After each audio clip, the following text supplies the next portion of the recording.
हमारे इस YouTube channel में आप लोगों का हार्दिक स्वागत है। आइए आज हम वीर एकलव्य की कहानी सुनाते हैं। एक पेड़ पर कुछ बच्चों को सिंदूर जैसा लाल एक फल लटकता हुआ दिखाई पड़ा। सभी बालक उसे पाने के लिए चेष्टा करने लगे, किंतु फल इतनी ऊंचाई पर था कि किसी प्रकार हाथ नहीं लगा। उन्हीं में से एक बालक बोला, तुम लोग व्यर्थ क्यों समय बर्बाद कर रहे हो? तीर तो हाथ में है, क्यों नहीं गिरा लेते? बात कहते ही तीरों की बौछार होने लगी। किसी का भी तीर फल पर नहीं लगा। वह बालक खड़ा खड़ा सारा तमाशा देखता रहा। अंत में उस बालक ने एक तीर चलाया और पका फल टप से ज़मीन पर गिर पड़ा।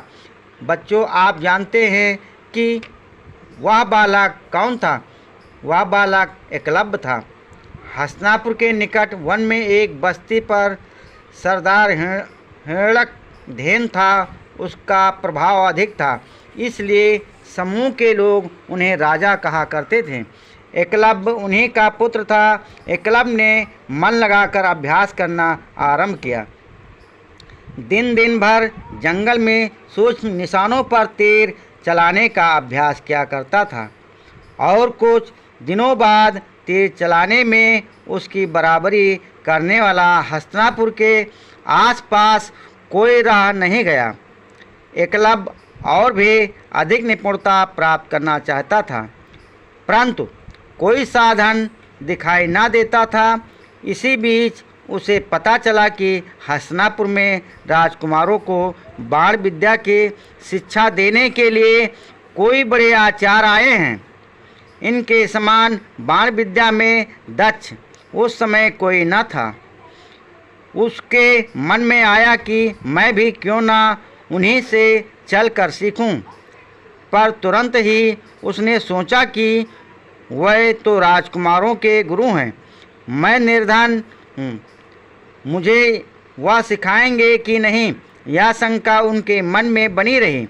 फिर भी उसने भाग्य की परीक्षा लेनी चाहिए और वह हस्तिनापुर के लिए चल पड़ा। हस्तिनापुर में गुरु द्रोण राजकुमारों को बाण चलाने की कला सिखाते थे। वे बाण विद्या के आचार्य थे, इसलिए उनका नाम द्रोणाचार्य हो गया। कहा जाता है कि उनके जैसा बाण चलाने वाला कोई नहीं था। दोपहर के समय कुरु तथा पांडु वंश के राजकुमार और अन्य प्रांतों के राजकुमार बाण चलाने का अभ्यास कर रहे थे।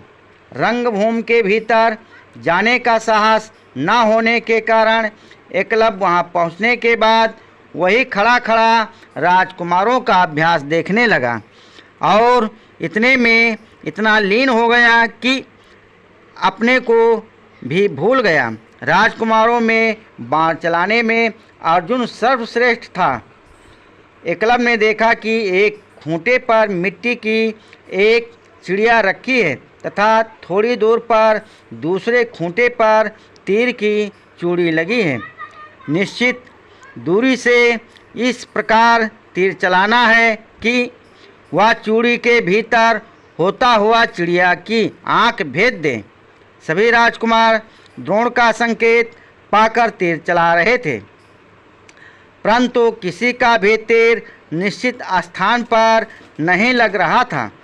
इधर राजकुमार अपने अभ्यास में लीन थे। उन्होंने एकलव्य को नहीं देखा। अंत में जब एक राजकुमार तीर आंख छूकर पृथ्वी पर गिरा तो एकलव्य से न रह गया। उसके मुख से निकल पड़ा, वाह वाह, केवल थोड़ी कुशलता की और आवश्यकता है। यह सुनकर सबका ध्यान द्वार की ओर गया। वहां उन्होंने देखा कि युवक खड़ा है, चौड़ा कंधा है, शरीर के सब अंग सुडौल मानो किसी सांचे से ढले हैं। तीर और धनुष भी है, किंतु शरीर पर केवल धोती है। द्रोणाचार्य भी दृष्टि उधर गए। सब लोग एकटक उधर देखने लगे। आचार्य ने उसे संकेत से बुलाया। एकलव्य उनके पास गया और चरण छूकर प्रणाम करके खड़ा हो गया। द्रोणाचार्य ने ध्यान से उसे सिर से पांव तक देखा और पूछा, तुम निशाना लगा सकते हो? यह प्रश्न सुनकर उसने कहा, हाँ मैं लगा सकता हूँ। और फिर वह कुछ पूछे बिना ठीक स्थान पर जाकर उसने तीर चलाया और तीर आंख बेचता हुआ निकल गया। सब लोग चकित हो गए। द्रोणाचार्य के पूछने पर उसने अपना नाम एकलव्य बताया। द्रोणाचार्य इस बालक के कौशल से प्रसन्न हुए। परिचय पूछने के बाद आने का कारण पूछा। एकलव्य ने धनुर्विद्या सीखने की अभिलाषा व्यक्त की। द्रोणाचार्य ने इस विषय में अपनी विवशता व्यक्त की। एकलव्य की सारी आशाएं क्षण भर में नष्ट हो गई। बड़ी निराशा और दुख भरे स्वर में उसने कहा, मैं तो आपको गुरु मान चुका हूँ। इतना कहकर उनके चरणों में गिर पड़ा। जंगल में एक स्थान पर उसने द्रोणाचार्य की मूर्ति बनाकर वह प्रातःकाल और सुबह के समय पूजा पाठ करता था और बाण चलाने का अभ्यास भी करता था। बहुत दिनों के बाद जब राजकुमार बाण विद्या में निपुण हो गए, तब जंगल में शिकार करने के लिए घोड़े पर सवार होकर हिरण का पीछा कर रहे थे कि अचानक बाणों की वर्षा हुई और जो जहाँ था वहीं पर रह गया। राजकुमार घोड़ों से उतरे। उन्होंने देखा कि घोड़ों के पैरों के चारों ओर बाण पृथ्वी से घुसे हैं। घोड़े नहीं चल सकते। आगे बढ़ने पर जटाधारी एक युवक मिला जो एक मूर्ति के सम्मुख बैठा था। राजकुमारों ने पूछा, श्रीमान आपने धनुर्विद्या कहाँ से सीखी है? एकलव्य ने कहा, आप मूर्ति नहीं पहचानते? यह द्रोणाचार्य की मूर्ति है। यही बाण विद्या के हमारे गुरु हैं। राजकुमारों को बड़ा आश्चर्य हुआ क्योंकि द्रोणाचार्य ने उनसे कहा था कि तुम राजकुमारों के अतिरिक्त हम किसी को बाण विद्या नहीं सिखाते। लौटकर उन्होंने सारी कथा आचार्य को सुनाई। द्रोणाचार्य जी के शिष्यों के साथ उस स्थान पर गए। एकलव्य ने द्रोणाचार्य को देखा और भक्ति तथा श्रद्धा से उनके चरणों पर गिर गया। उसने कहा, आप मुझे नहीं पहचानोगे? मैं वही एकलव्य हूँ जिसे आपने शिक्षा देना स्वीकार नहीं किया था। आपको मैं तो गुरु मान लिया था। यह आपकी प्रतिमा है। आपकी कृपा से मैंने आज बाण विद्या चलाने में सफलता प्राप्त की है।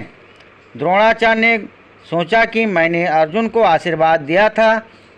तुम्हारे समान संसार में तीर चलाने वाला दूसरा कोई नहीं होगा। द्रोणाचार्य ने कहा, तुम्हारी कला और गुरु भक्ति देखकर बड़ी प्रसन्नता हुई। अब हमें गुरु दक्षिणा दो। एकलव्य ने कहा, आज्ञा दीजिए गुरुवर। द्रोणाचार्य ने कहा, मुझे कुछ नहीं चाहिए, केवल अपने दाहिने हाथ का अंगूठा दे दो। एकलव्य बोला, या तो आपने कुछ नहीं मांगा, लीजिए।